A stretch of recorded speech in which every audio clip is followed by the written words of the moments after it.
ধারক বাহক। নবীর অনুপস্থিতিতে আলেম ওলামারা হলেন উম্মতের ডাক্তার। বুঝেন না? নবীর অনুপস্থিতিতে আলেম ওলামারা হলেন নবীর ওয়ারিসরা হলেন উম্মতের ডাক্তার। আর ডাক্তার শরীর আক্রান্ত হলে মানুষ হসপিটালে যায়,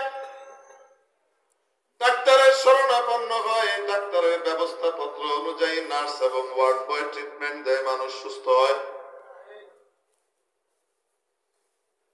ছোট হসপিটালে কাজ না বলে বড় হসপিটালে যায়। ঠিক তেমনি ভাবে মানুষের ইমানি রোগের চিকিৎসার জন্য আলেম ওলামাদের তত্ত্বাবধানে কিছু হসপিটাল দুনিয়াতে আল্লাহ রেখেছেন।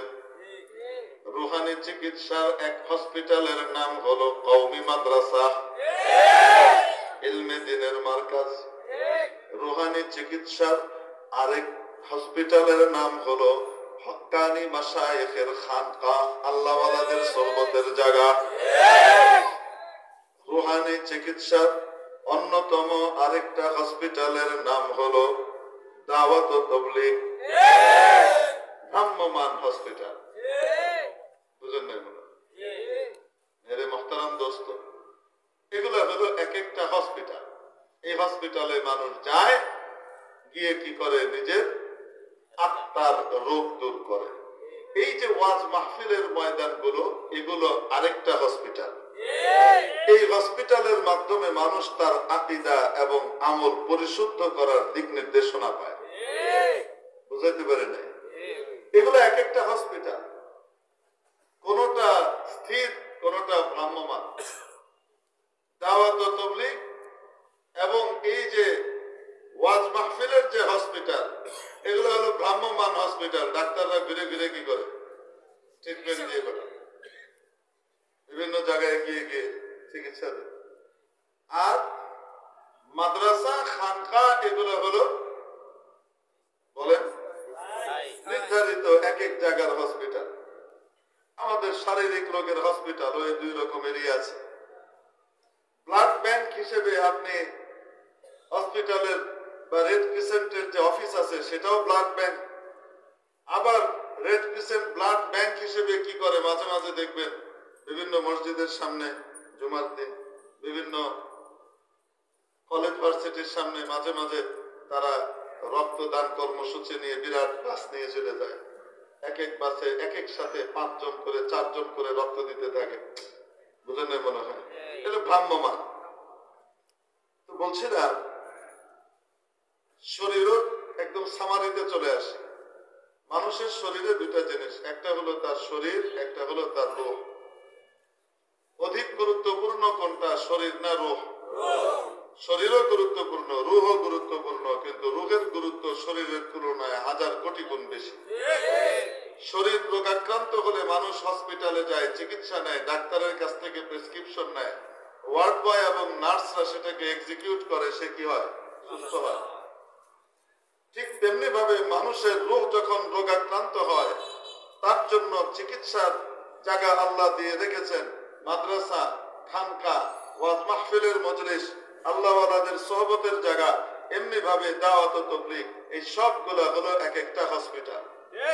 এই হসপিটালের ডাক্তারদের নাম হলো আলেম ওলামা। আর নার্স, ওয়ার্ড বয়ের দায়িত্ব পালন করে পুরনো সাথীরা এবং তাদের কাছ থেকে ট্রেনিং প্রাপ্ত লোকরা, ডিপ্লোমা পেলে যারা কাজ করে তারা। বুঝাইতে পারি না? এখন আসেন, আমার কথার সার সংক্ষেপে আমি চলে আসি। দুনিয়ার কোন হসপিটালে গেলে আপনি দেখবেন ডাক্তাররা অনেক সময় দেখা যায় কোন কোন ডাক্তার নতুন, মাত্র পাশ করে বেরিয়ে এসছেন, 2 বছর 3 বছর হয়েছে হসপিটালে যোগ দিয়েছেন। আর কোন কোন নার্স এবং ওয়ার্ড বয় 25 বছর 30 বছরের অভিজ্ঞ আছে না নাই? এত অভিজ্ঞ হয় কোন কোন নার্স এবং ওয়ার্ড বয়, যখন রোগীর ভেইন খুঁজে পাওয়া যায় না কোনোভাবে, অনেক সময় আইভি করতে হবে, স্যালাইন দিতে হবে, ক্যানোলা করতে হবে, কিন্তু ভেইন খুঁজে পাওয়া যাচ্ছে না। না পাওয়া গেলে এরকম করে থাপ্পড় মারে, এইভাবে আটকা, এইভাবে এই করে সেই করে, কোনোভাবে ফুলিয়ে টুলিয়ে যদি বের করা যায় তো এখানে কি করবে? সুচ ঢুকাবে। অনেক অনেক সময় অনেক ডাক্তার ঢুকাইতে হিমশিম খায়, খুঁজে পাওয়া যাচ্ছে না। কিন্তু এমন কিছু অভিজ্ঞ নার্স পাওয়া যায়, মেট্রন পাওয়া যায়, এমন কিছু ওয়ার্ড বয় পাওয়া যায়, এরকম কিছু ধরে এরকম করে বাঁধে বলে যাচ্ছে, কিছুই দেখা যাচ্ছে না। সে একদম অনুমান আর আন্দাজের উপরে একটা গুঁতা দেয়, একবারেই তারা একদম ভেনের ভিতরে ঢুকে যায়। হয় কি হয় না? এত অভিজ্ঞ থাকে। এখন অভিজ্ঞ এরকম পুরনো নার্স আর ওয়ার্ড বয়রা মনে করেন কোন একটা হসপিটালে তারা সিদ্ধান্ত নিল, এই চ্যাংড়া ডাক্তারদের ডিসিশন সকালে একটা বিকালে একটা, কোনো ঠিক নাই। এখন এক ওষুধ দেখছে, কালকে এসে বলে না না এই ডোজ চেঞ্জ হবে, ওইটা হবে, এটা যোগ হবে, এটা বাদ যাবে। কালকে বেছিল এটা চলবে, এখন কয় এটা চলবে না, ওইটা চলবে। বুঝাতে পারি নাই। এদের জ্বালাতনা সহ্য করা যায় না, মাঝে মাঝে মাতব্বরি মারে।